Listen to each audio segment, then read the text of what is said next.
So I was at work the other day, you know, checking the pulse, cranking the bolt, getting lube on the elbow or whatever, when a song on the radio unlocked a part of my mind I thought would never resurface.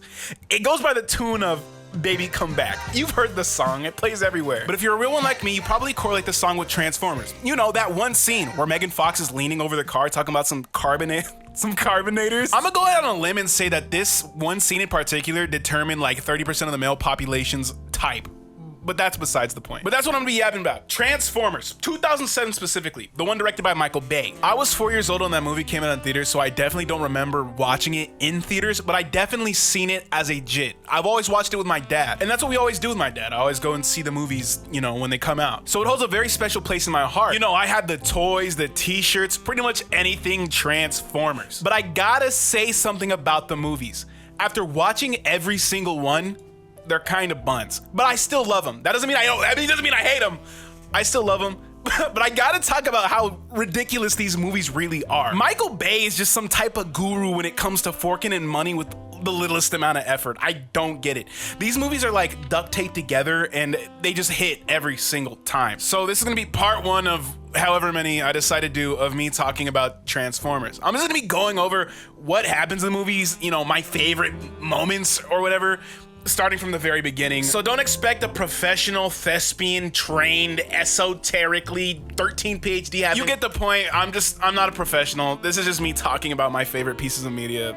Let's get on with it. The story kicks off with the sultry voice of Optimus Prime, and essentially he tells us what the cube is. And the cube is actually a lot bigger than I initially thought it was. Like, I thought the cube was like hand sized, like basketball sized, but like in the intro part, it like hits a meteor, and then it's like, anyway, it is basically a genetic life box. Yeah, it created the Transformers. We don't really get much more than that. The monologue is like 2 minutes long, and you know, it gets the job done. And just like that, we get hit with the Transformers title card, and the movie begins. So before I start off with the movie, I never realized how much exposition these movies have. We don't really actually get to the main like part of the action until like maybe an hour and a half in. Like, we don't even see Optimus Prime till about halfway through. Like, think about that. The entire selling point of Transformers, Optimus Prime, isn't in the movie till like an hour and a half in. Anyway, we start off in Qatar and we get the rundown. We get these soldiers, they're living life, they're talking about going home and all that, and they basically touch down at a military base. So one of those scenes that I've always remembered is this character, William Lennox. He's like the soldier character. He's like running through the desert with all the other guys, and he's like calling his wife on the computer. So yeah, it's a very choppy connection. He's trying to talk to her, and he's like, she laughs, and then she's like, of course she laughs. He's like, is she farted? She's like, no, she's a lady. And I don't know why this scene stuck with me. I don't know why. Maybe I'm just an idiot. Yeah, and I just like I only remember details that are unimportant to the plot. As a matter of fact, there's a lot of dumb jokes in here. I think the first like 5 minutes are full of the dumbest jokes I think I've ever heard. They're like so stupid. It's just awful. So meanwhile, one of the like military guys in the base like pings something. I don't know how they ping it. I think it's like a signal or like a radiation type of deal. I don't know. It's not very clear. So they ping it and they're like, it's coming from the chopper. So everyone runs out. They got their guns and they're running towards the chopper. And then the chopper literally goes, and then it just transforms and just starts blowing stuff up just left and right. So sick, dude. Yeah, it's like shredding through military vehicles. It's running through the camp. And we find out that its goal is to actually steal or download the entire internet. The entire internet. In the middle of Qatar. See, I'd understand if they wanted to download like the entire internet, but like, why is it in the middle of Qatar, dude? Okay, I just realized that they weren't actually trying to download the internet. They were just trying to access files. But still, I think it's kind of ridiculous that like advanced military files are just in the middle of this random base in the middle of Qatar. Anyway, that scene is sick, man. It actually really made me want to get the helicopter Transformers toys. But, you know, yeah, they were just really pricey at the time.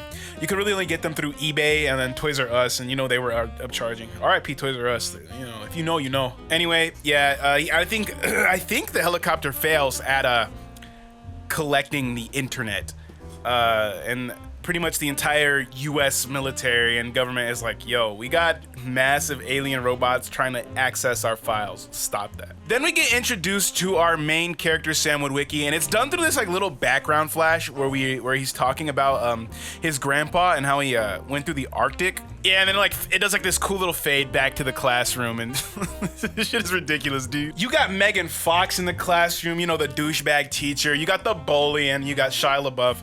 I'm not gonna call him Sam Witwicky. I'm gonna call him Shia LaBeouf. Is it LaBeouf or LaBeouf? Who cares? I'm gonna call him Shia LaBeouf because, you know, that's what I called him throughout the entirety of those 3 movies. I didn't call him Sam Witwicky. I know it's silly, but like, bro, I'm not calling him Sam. So anyway, they're doing a show and tell. Yeah, they're kind of old to be doing show and tell. I feel like in 11th grade, you're not doing a show and tell. That's what I think. But the whole time, this dude is trying to sell his like grandpa's artifacts. Like, bro, what's that those old ass glasses? Oh, I want some scrolls. Anyway, you know, his dad picks him up from school and he's like, yo, guess what, son? It's time to get you a car. And then he drives by a Porsche dealership. And honestly, if I'm a dad, I'm never doing this because Sam will, like, what made you think your dad's getting you a Porsche, bro? So they drive through the Porsche lot and then they end up in a used car dealership. You know, they got all the rust buckets, you know, all those old cars, you know, the 2001 Prius. Was the Prius? Anyway, Bumblebee literally destroys every single car in the lot to get Shia LaBeouf's attention because Shia LaBeouf is the descendant of Captain Archibald Witwicky. Yeah, so he makes off with a 1970s Camaro. Personally, I wouldn't be mad at a 1970s Camaro. I would love a car from the 1970s. They're so tough, bro. I don't know why you'd want a 2007 Camaro over a 1990s, even a 1990s Camaro. Hey, I'm getting sidetracked. Okay, let's continue. While all this stuff with Shia LaBeouf was going on, there was a bunch of scenes that did a bunch of like military and like political nonsense. And the movie actually does this a lot. It swaps between scenes so much that when I was watching it was actually kind of jarring, like how much we swap. Like we're with Shia LaBeouf and then we're with the military and then we're doing all this nonsense. And I just wanted to point that out. We're always just going back and forth, but I'm gonna be trying to like mainly talk about Shia LaBeouf here because he's the main character and I think he deserves the most spotlight because he's kind of responsible for like 80% of the shenanigans that happen within this movie. So Sam goes to a car meet and he's getting bullied for having a dope ass like 1970s Camaro. Dude, if I had a 1970s Camaro, I would be the worst person in the world, dude. I'm flexing that car from the 70s like I'm I wanted to say like Frank Sinatra, but like I'm sorry, dude. I don't know what the hell I'm talking about. Anyway, the dude that was talking trash to Shia LaBeouf tries to get Megan Fox in his car, and then Megan Fox walks out. Yeah, it just hit me that Shia LaBeouf had a friend. Like, he was hanging upside down on a tree. He even kicked him out his car when he saw Megan Fox come by. It just, like, what an L friend. Like, L mans. Anyway, he sees Megan Fox strutting over, swaying hips, and he's like, yo, dude, get out the car. And the guy's like, bro, how am I gonna get home? And he's like, get out the car, this is Megan Fox. Like, you don't understand. And be like, yeah, I would understand. Like, bro, my guy, I would understand. So he pulls up on Michaela. So Megan Fox is called Michaela. I'm not calling her Michaela, dude. Are you kidding me? But he pulls up on Michaela and he's like, hey, I'm trying to ride you home. I mean, give you a ride. And that was a really stupid joke. And she like really just ignores his ass. I really wonder how Sam Witwicky, Shia LaBeouf, bagged Megan Fox in this movie. Ended up losing her, but still managed to hit that. You know for a fact. Anyway, Michaela folds and hops in the car, and then she kind of explains to Sam that either she's tired of getting hit on or dealing with guys that just like don't value her for who she is. And the entire time, Sam is in the car like flexing his muscles, like, yeah, it's that way. You're just being a total like just an idiot, man. And then they talk a little bit more, and Shia LaBeouf kind of explains that he was like in every single one of Megan Fox's classes, every single one. And she's like, really? He's like, yeah, I was. Like, dude, he's such a loser. So the car starts, Bumblebee, like, honestly, wingman of the century, bro. Bumblebee, like, veers off the road, starts playing the tunes, and they go up to this hill, and then the car, like, dies. Yeah, Megan Fox is frustrated. She thinks Shia LaBeouf is hitting on him, and then she, like, gets out the car. And then this is, like, where this scene starts. She, like, cracks the hood, and let me tell you, bro, the engine inside this car was, like, too nice for what a tin can this car is portrayed to be as. Like, the entire scene in the parking lot was like, yo, this is the $3,000 car. Bro, that engine was pretty nice. I'm telling you, look it up right now and then compare that to like your beater car. Unless you really like your car, dude, I'm telling you, this engine bay is looking nicer than the car you have. But the entire time, Shia LaBeouf is like looking at Megan Fox's midriff, and he's like just going, he's like, you know, he's like, yes, man. And he's like, yeah. I like to go fast. And it's just, this guy sucks, man. Like, Shia LaBeouf did a great job at portraying a loser.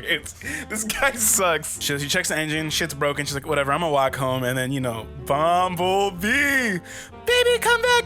My boy Bumblebee sees that Sam Witwicky is losing the girl. So he starts the engine again. He's not trying to get his boy played. He's like, you know what, it's better to take it slow. So he turns around and, you know, takes Michaela home. Fucking Megan Fox, dude. What the fuck is this movie, dude? So meanwhile, the Decepticons are back on, like, mission 2. They tried to download the internet. They couldn't last time. So now they're going to send in a more specialized agent. And apparently the entire internet or the US military database is also on Air Force One. See, I was aware that Air Force One was just a form of transportation for the president. I didn't know it had the entire data, the entire analytic, the entire hard drive of the US military and the CIA and the FBI all on the plane. Hey, I mean, if that's how we like to move our information as a country, well, so be it. But the scene starts with him infiltrating. He goes in as like a soda can or like, soda can, no, like a phone or something. And he sneaks in and he basically downloads the files. But one of my favorite parts of this scene right here where the little robot guy is infiltrating is the ding dong. This woman like has like a ding dong, like she gets a ding dong, and as the guy is sneaking around, she like drops it on the floor, picks it up, sniffs it, and then like takes a bite of it and looks disgusted as if she like like what?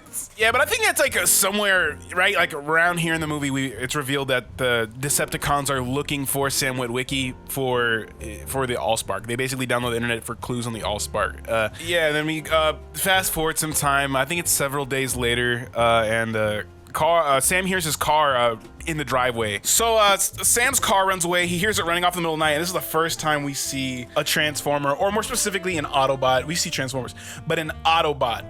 And he's like beaming in the sky, and Sam Witwicky records it. He's freaking out, like arguably, like, yeah, the car has legs. Like, who wouldn't be losing their mind, you know? Shia LaBeouf gets chased by dogs trying to sneak a little bit more, and then the cops basically arrest him for trespassing. So like 40 minutes in, we finally see the Transformer attacking the military guys, like the Desert Scorpion.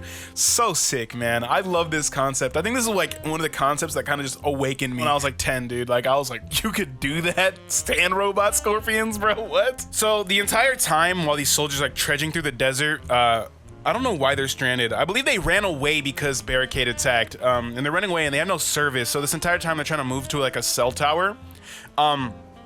So they don't have like a phone. So because they're in the middle of Qatar, they don't have access to, you know, US soil or US cell towers or whatever. I don't know the specifics, dude. Don't ask me. So they had to work through like this tech support guy, and he's like, yes, sir, would you like to board that forward? All while there's like gunshots just and like the robots going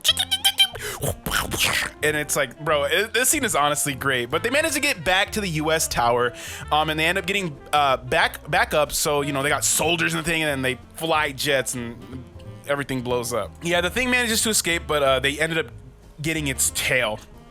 So I guess it's not necessarily a loss. While that's going on, there's a character named Maggie Mandolin? Maggie, who cares, dude, honestly. But she's like a NASA agent or whatever, and she's like investigating these cyber attacks. So she ends up going to this guy's house, played by Anthony Anderson. I don't know his name. I just know it's Anthony Anderson, but she ends up going to his house in like the middle of the night and is like, yo, I need you to hack these files. He's like, I'm not doing that. But he folds and he ends up hacking the files, and literally like instantly, bro, the FBI is on their ass. It's like it took them no time at all to find that out. Yeah, so like Cornbread from Sinners ends up getting tackled into a pool, and Anthony Anderson's like pinned on a carpet, and just talk about like, my mama don't like people on a carpet. Yeah, Anthony Anderson in these movies is just such a gem. So many iconic moments from this movie specifically, honestly, like, and I love him. Shout out to him. So we cut back to Shia LaBeouf, and he's chilling at home, and then Bumblebee rolls up on him, and Shia LaBeouf starts to freak out, saying like, yo, my car is chasing me. So he does the dumbest thing and just leaves his house. He like leaves the house for the robot killer car to get him. I mean, I understand that your car is an alien, but wouldn't you want to be like in the safest place you know, like your home? That's just me though. I don't. What makes it worse is that instead of just like staying home or like using a parent car or like calling the police, he hops on a bicycle and starts just riding down the street like in a bike from a car. Like don't get. I would never want that guy on my team. So he runs in, he turns into like an underbridge pass, you know, with all the homeless people on the bikes, like little homeless houses. And Bumblebee's like staying close behind, and he passes by, and then the cop goes whoop whoop, and he's like, oh shit, finally the cops. He pulls up to the car. So he pulls up to the car and like fucking knocks him flat on his ass. And he's like, please listen. He's like, you know, you gotta help me. So he's like, he tries to explain that his car's following him. And then the fucking car is like starting to push him into the thing. He's like, row, row. He's getting chased by it. So, and then the car like pokes out its headlights, and it's got these cool ass like sprawl finger, like, bro, it's so cool like how it does. It goes, and then he's like, what do you want from me? What do you want from me? And then the car transforms, and we're revealed to like the dopest transform this entire movie. Yes, I say the dopest, even doper than Starscream or Megatron. I could die on a hill on this. Barricade. I think he's like the first, like he's the coolest like Decepticon.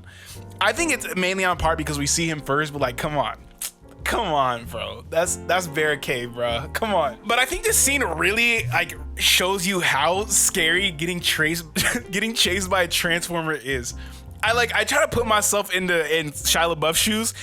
Just imagine hearing doof, doof, doof, like right behind you, you're running for your life. And then he keeps on running, and then Barricade just kicks this dude on top of the hood of a car. Like dead ass, like full on like side of the foot fucking soccer kicks him. And then, you know, Barricade pins it, and he slams the ground, and he's like, are you username lady man? You know, the whole thing, bro. This scene's iconic. This is like the Transformer scene. This is like maybe top 5 scenes you think about when you think of Transformers. Like I think out of the entire series, there's a few, but definitely this one and then the Megan Fox one. Those are like top 2 easily. So I guess Megan Fox shows up out of nowhere, and she's riding this little fucking Vespa scooter, and Sam is just booking it, running for his life, and he knocks her off. And then she's like, what the fuck was that for? And then Sam was like, she's right there. And I kid you not, bro, Barricade is not like right there. He's not like pointable. He's like obvious threat close. Like this thing is fucking gunning for you.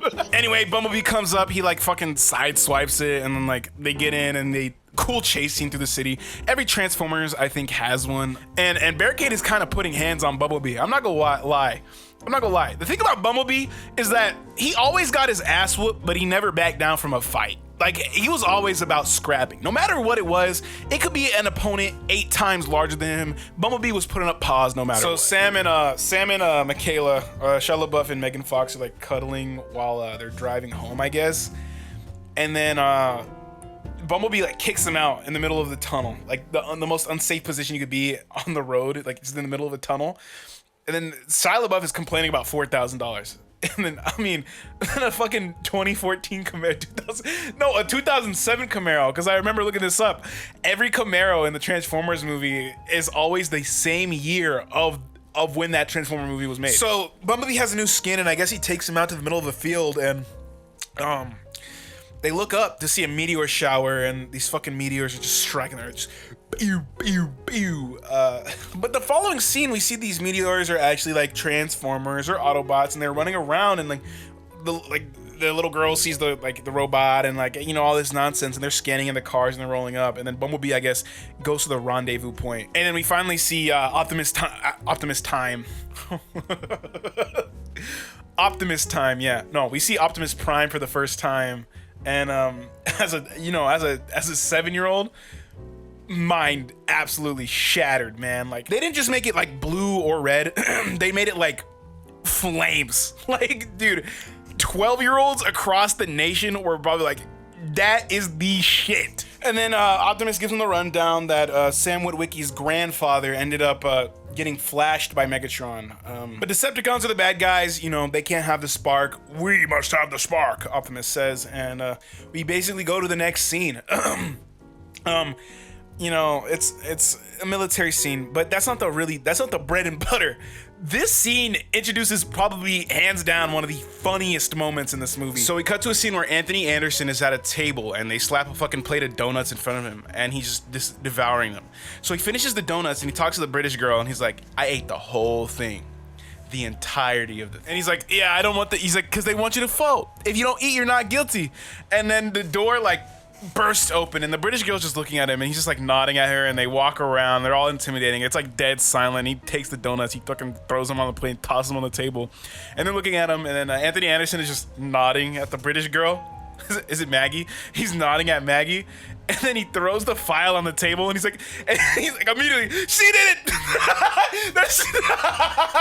Yeah, dude, the scene never fails to make me laugh. So we cut back to Shia LaBeouf and now all the Transformers are basically crowded around this house and this entire time, like, he's trying to keep it a secret, so he's like arguing with his dad. It's like, no, I'll take out the trash, or no, I'll even get the roof.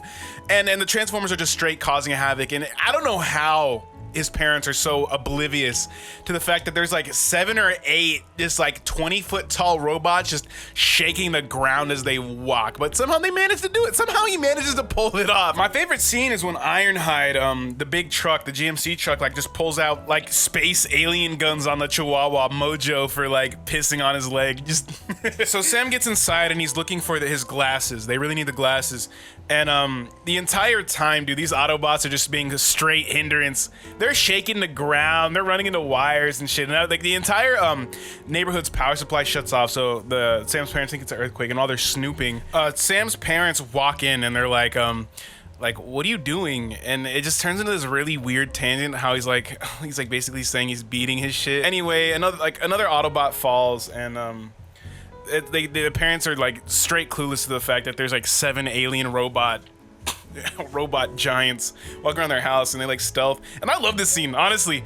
The scene after the weird goon part where they're like hiding in like the crevices and nooks and crannies of the house. So it's just like cool. It's just cool. Turns out Michaela's there and they, the parents kind of ease up on his case a bit. But the FBI pulls up. Yep, FBI pulls up. They spent no time. It took them 0 time at all. I love the FBI in these movies. So John Turturro plays one of the best characters in literally every Transformers movie. He's like literally like, he's the only character that gets stuff done in these movies. So the FBI has some like special radiation detector type of, FBI always has some type of technology they use, and they end up arresting Shia LaBeouf and Megan Fox. And while they're going there, little tangent, he's like, oh, you ladies man 22317 or whatever the damn username is, I don't remember.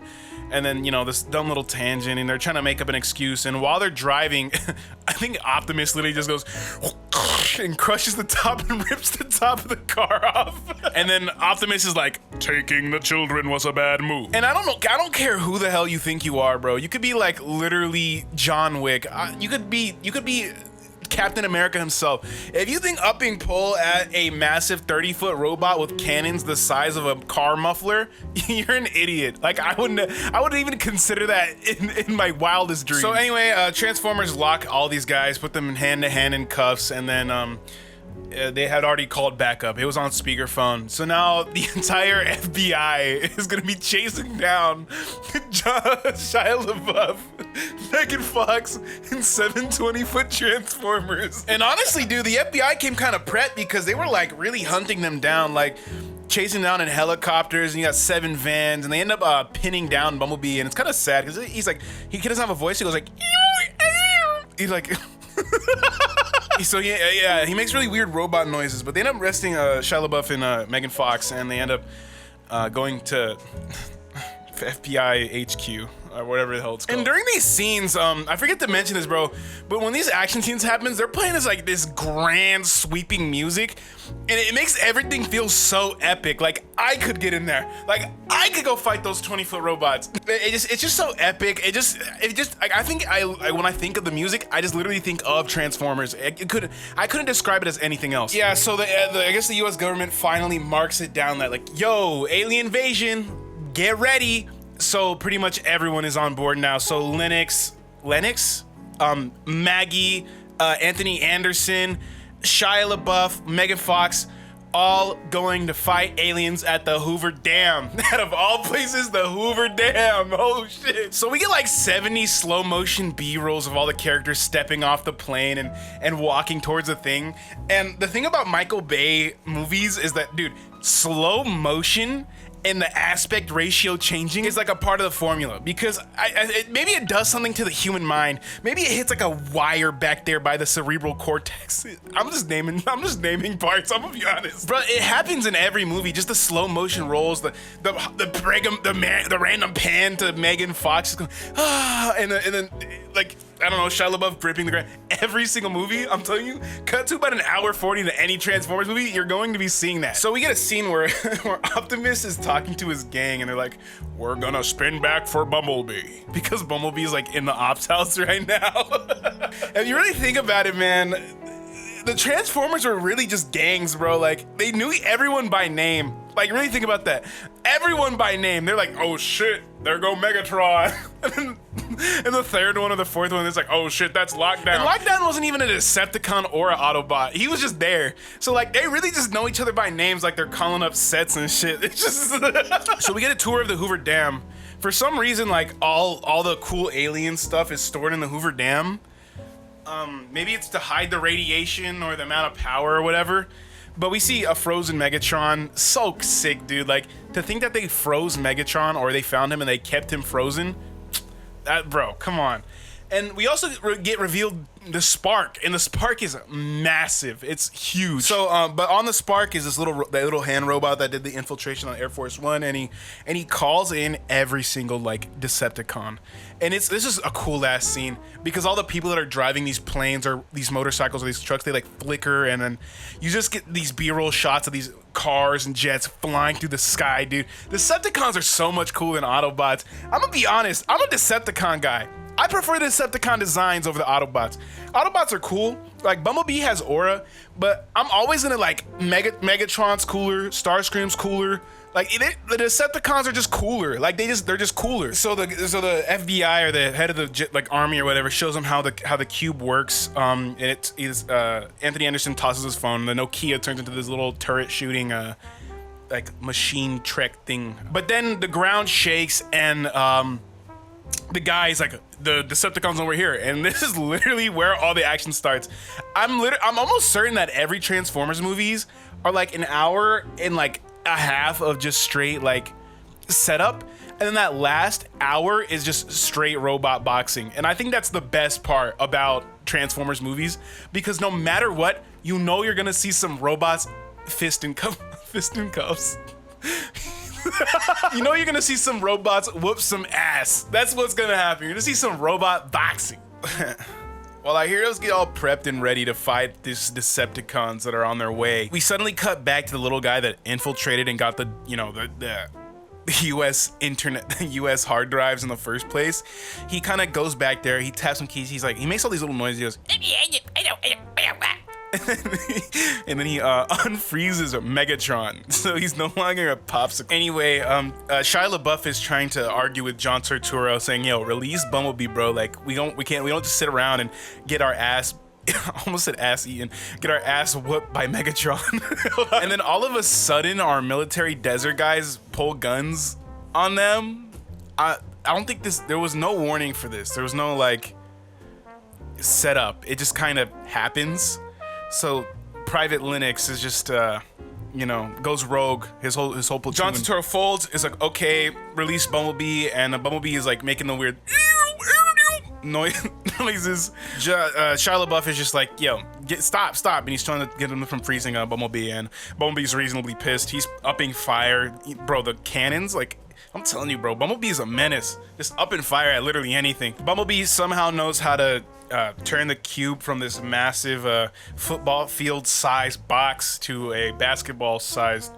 I wouldn't even say basketball size. It's about the size of Bumblebee's head in the movie. It's like maybe like what's a good comparison here? You could figure it out. It's the size of Bumblebee's head. So the most questionable move by the military in this movie is taking the cube from a secured position in the Hoover Dam in the middle of LA Now, I understand you're surrounded by Decepticons, but like, in the middle of the city where I live, like, around civilians, you're gonna bring like the fucking 17 killer robots in the middle of the city, like where kids are at, and you know, old people are like trying to eat lunch, and now they gotta watch robots fight. Okay, yeah. Not saying I'm completely opposed to watching robots boxing, but this shit ain't real steel. There's no borders here, bro. They're throwing each other at buildings and blowing shit up and killing people. This is not a spectator sport. This is active warfare. So Megatron gets unfreezed, is unfrozen? Is that the correct term? Who cares? He's unfrozen, and he's literally just causing a whole ruckus, throwing shit around. I'm telling you, if I'm working as a scientist at the Hoover Dam trying to secure a 20-foot tall frozen robot that does not only appear to look evil, but then unfreezes and then is evil, the moment that shit starts moving, bro, I'm out of there. I don't get paid enough to fight it off. Is it like their life's work? Is there like a point to like try and contain it still? It's a fucking Megatron. Okay, anyway, while Bumblebee, Shia LaBeouf, and I believe Megan Fox are trying to push the cube into the middle of LA, turn LA into a active war zone. Underneath, or still inside Hoover Dam, is going to be Maggie and Anthony Anderson trying to get a message out to the Air Force to stop the Decepticons. I already know that you already know it's futile. Like, there's like nothing. They're alien robots, man. I think the moment you understand that these things are extraterrestrial, there's no hope. You just gotta, to be fair, Air Force could pack a punch, but they got Starscream. So, I mean, they got a plane, they got a jet too, but it's not like a fair dogfight jet. Like, this thing isn't following the physics. This Starscream could dead transform just in midair, get behind you, transform while following, and then launch missiles at you. Completely extraterrestrial nonsense. You deadass have a better chance against xenomorphs than Transformers. Not that I know a lot about xenomorphs, and I just remembered that they kind of do have a chance against Transformers. Humans are scary, man, and these later movies, they really do, like, they really fuck up Transformers. Like, that's for a later video, though, bro. So, Anthony Anderson and Maggie and the U.S. Senator, I don't know who it is. They introduced so many characters, and I feel like they only said the name once. Maybe I'm just an idiot, and I don't pay attention, but they managed to get a code out to the Air Force. So now the Air Force is gonna be trying to fight the Decepticons with the Transformers. It's kind of really crazy if you think about it, this conflict going on. To the US military, they're all aliens. Like, they're all a threat. They don't know which ones are particularly evil.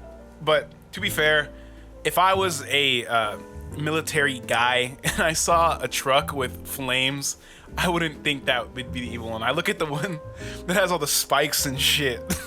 They'll be like, yeah, that's the evil one. Or maybe it's like, you know, the biblically accurate angels, how, like, you know, they're kind of like all the eyes and they're supposed to look scary and all that nonsense. So maybe I think the Decepticons were the good guys. I don't live in a Transformers movie, so I couldn't tell.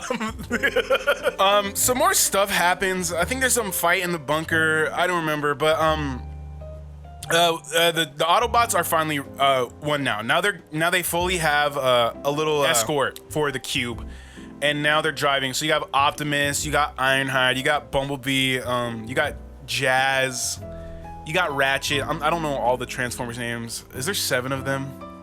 I don't remember. And now they're driving down the highway trying to get the cube in the middle of the city. So they're driving. I think Optimus has the cube. It's not very clear. Someone has the cube, and I'm pretty sure it's Optimus. But as they're driving down the highway, Barricade, like, you know, he's a cop car. So he's so sick. He's a Mustang, by the way, 5.0. Ah. Anyway, he turns on his sirens. And he drives off the lip of the road and around. And he's coming. He's the same cop car. And then it cuts to the behind. He pulls up behind this crane transformer, and this is so tough. You don't understand how tough bro. When I was, oh my god, that scene was so sick. I believe this movie was out in a time where 3D was crazy, and I think I actually ended up watching it in 3D. But anyway, this transformer, you know, goes the whole and his crane swings around, and he like jumps and he grabs a car and tosses it, I think, and then he anyway, it's just a tough ass transformation. Like it's like, bro, it's actually so sick. Like Decepticons have more aura. Let's be honest. Like if you come on, you can't argue with me. You can't argue with me. You cannot. You literally cannot. Anyway, Optimus slams the brake, and while he's braking, he turns around and transforms also. Dude, come on! Robot boxing is so sick. What are you talking about? So this crane transformer is like skating like Shadow the Hedgehog, like, and he just runs through a bus. Boom! Just blows it up, runs through a bus. No, come on. So yeah, Optimus like tackles him off the highway, and they just start boxing, and there's this little kid in the car, and this is the scene. This is how I felt. I feel like that little kid in the car. They're just like, oh shit, and he's looking up through the sunroof or whatever, and there's just robots just haymaking each other's ding ding. This shit is so hard, bro. Anyway, I think Optimus like slams him onto the ground one more time, and then he like pops a sword out, and this is the cool, bro. Optimus is so tough. He just has a sword in his arm, like a Assassin's Creed blade type shit, but it's like on the top of his wrist. My fault. And then he like, Optimus always did them dirty. Optimus was always doing his opponents dirty. He like cuts off, he like delimbs them before he actually kills them. It's like he's making a statement. He like chops off this guy's arm, like stabs him in his face, but like lets it linger, like twists it. Optimus is evil. That man is, there's something wrong with him. Anyway, Anthony Anderson and Maggie Madeline or whatever the hell her name was, killed a little robot that was trying to kill them. I don't even think it was them. I'm pretty sure the U.S. Senator, still don't know his name, like punched, like just shotgunned him, and had to put some lead in his face. And I'm confused because we cut back and now we're in the middle of LA. So that fight scene ends and we're in the middle of LA. Why are they extracting? Why are they in a city? In the middle of a road, a pedestrian, a neighborhood, dude, with fucking killer robots, like guns. Like, it's like the word, you think you can just go out in the middle of the desert so your Air Force can like strike them. You got robots on your side. You got protection. Go out in the middle of a field, dig some trenches. I'm pretty sure Bumblebee could scoop some dirt out real quick. Why in the middle of LA? See, I love Michael Bay because only Michael Bay would be like, you know where the extraction point's gotta be? Hollywood Boulevard. And then back to my point where the Transformers are kind of like gangs. Ironhide spends no time. Ironhide hears a scream. It's like Bloods versus Crips or whatever the gang affiliation is nowadays. Where he's just like, it's Starscream. So Bumblebee is like lifting up like a truck because Starscream is pulling up. Starscream like shoots the missiles. They strike it. Everything blows up. Soldiers are running away. Civilians are screaming for their lives, and Bumblebee gets torn to pieces. And then we cut to the shot. Like, you like, when you watch it, you're like, yeah, they're filming this for the movie, like the trailer. You got Megan Fox like on the ground, covered in dirt and grime, looking up like.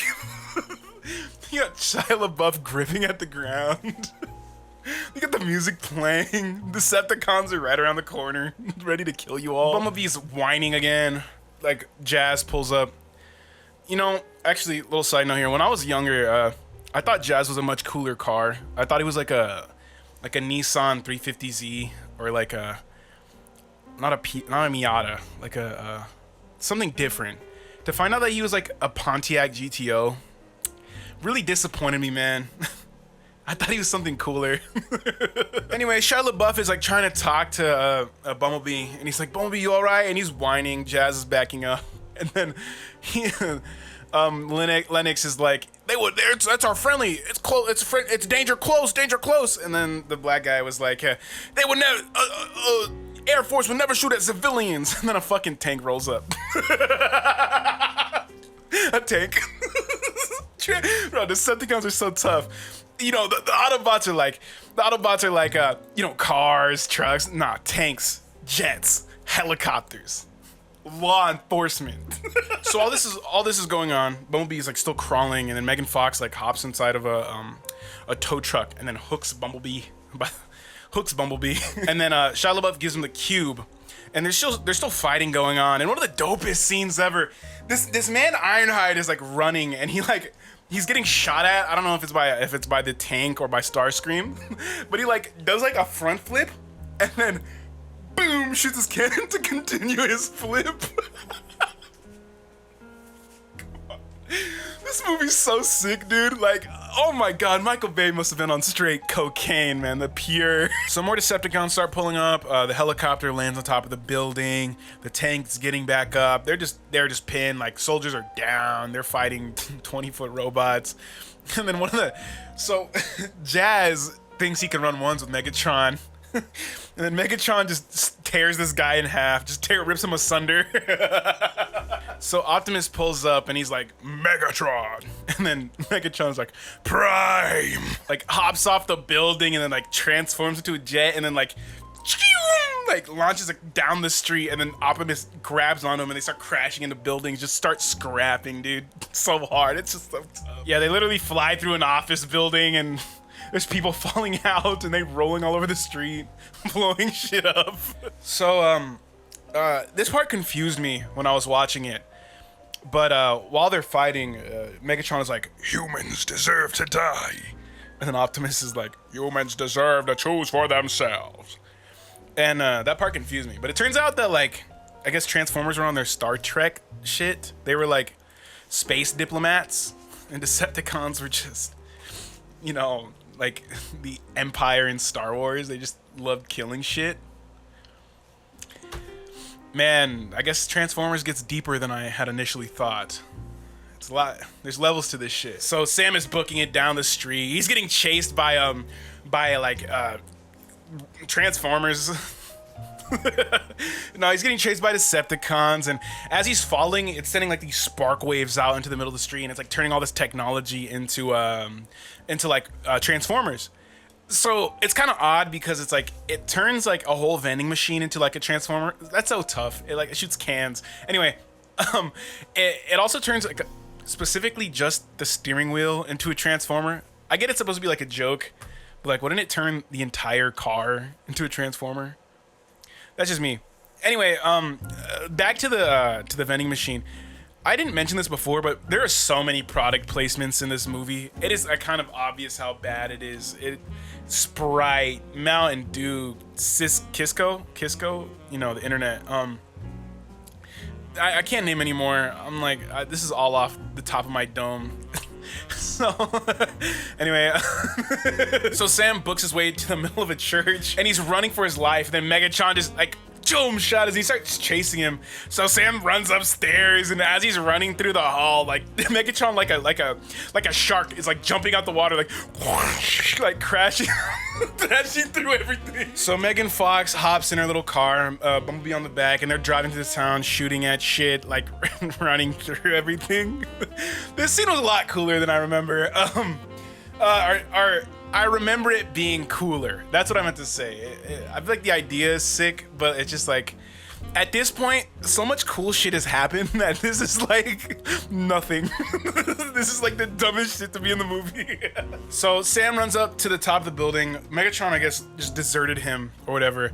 And then he runs to the top of the, he's running through the halls. He lights a flare and he's running and he sees a helicopter pull up. Like, action movie, like, you know, from below the building pull up or whatever. And he's like, he has the cube and he's running, he's like, take the cube. And then Starscream shoots the helicopter. And then it spins out of control, you know, and then he ducks the blades. And then Optimus is like hurdling buildings, like Megatron. I don't know why Megatron is swimming through a building, but he comes up from the bottom. So Sam thinks it's a good idea to climb to the top of the building and then like hide around a little statue on the corner. And then Megatron is like, join my side, boy. And he's like, I'll never join you. And then Megatron is like, okay. And then like takes a mace and then fucking blows up the thing, and then he falls off. And then as he's falling, Optimus catches him and he's like pinned in between two buildings. And then I don't know where Sam is in all of this, but he like Optimus starts sliding down. I'm getting them so confused. Optimus starts sliding down the building. And then for some reason, Megatron like swan dives his ass and tackles him down to the ground. Like I don't. Sam or Shia LaBeouf has to be invincible in these movies. I broke that rule so long ago. My head hurts, dude. Shia LaBeouf should be dead. That's what I'm trying to say. Sam Witwicky, the character in the movie, Shia LaBeouf, should be deceased. You're not getting tackled by two 20-foot alien robots and living. I don't care who you are. I'm sorry. So Optimus like gives him a nut. He's like, "Put the spark in my chest, and I will sacrifice myself to kill Megatron." And then like a little action scene starts. But what really like irks me in the scene is that these soldiers are like fighting this helicopter like pretty much this entire time while all this Optimus Megatron business is going on. And then they're like shooting guns. Bumblebee's there, you know, smoking them. And then out of nowhere, like a motorcycle, like a Yamaha, like just like rolls up. Like, dude, out of all the shit in this movie, do we really need a cool bike action scene? Like, come on, Michael Bay. We've had enough. So Linux takes his noob tube and like slides on his ass and like shoots the Transformer in his crotch, screaming after like Akira sliding on the bike, dude. Like, come on. Like, come on. What is this movie? So after that, the Air Force pulls up, starts smoking all the random Decepticons, and I think it's to the point where it's just Megatron, because, you know, he's the big bad guy. Yeah, so Sam still has the cube. He's running away from Megatron, and he's like, Megatron's scratching the ground trying to get to him, and Optimus is crawling the ground, and he's like, "Oh, put the cube in my chest, Sam." And instead of doing what Optimus says, Sam like puts the cube up to Megatron, who's like looming over him, and then he like absorbs it, and then that kills him. I'm lost. Someone will have to explain that to me. I thought we were gonna get like a cool ass Optimus whooping ass scene. We get more of those in later movies, but that's what happens. Is it because like the cube is like too much information to hold for a Transformer? I don't know. Anyway, Optimus is like, Shia LaBeouf, I am your dad. And, you know, Ironhide is holding all the characters, and, you know, they're trying to rounding up. Megatron's dead. I'm pretty sure all the Decepticons at this point are discontinued. Okay. And, you know, every Transformers movie ends with Optimus's little speech. And then out of nowhere, they retcon this. Bumblebee's like, "Permission to speak, sir." And then Optimus is like, "Permission granted." And he's like, "I wish to stay with the boy." Oh my god. It's just like so much gets retconned. What happened? Like it's just out of nowhere he's able to speak. Anyway, we Transformers are like dumped in the Mariana Trench, I keep saying Transformers, man. The Decepticons are dumped into the Mariana Trench, and then we cut to a scene. You know, Optimus is finally giving his end of movie speech here. He's like, "Oh, we are home. We are waiting." And Bumblebee is just allowing Shia LaBeouf and Megan Fox to make out on top of the car. To be fair, they're aliens. I don't think they'd care. But I feel like if I was a Transformer, I don't want no monkeys kissing on top of my windshield. Anyway, that's the movie. Yep, that's the movie. Absolutely ridiculous. Loved every minute of it. They only get more ridiculous, by the way. I think every Transformers movie after this one, or after the last, just tops it and how ridiculous it is. I love these movies. Yeah, and if you sat here listening to me yap, just retelling how I saw Transformers, I know I'm not the greatest storyteller. I don't have the best takes and or deep dives, but if you sat through this just to giggle or whatever, yeah, thank you. Like, subscribe, sleep, drink water. Yeah,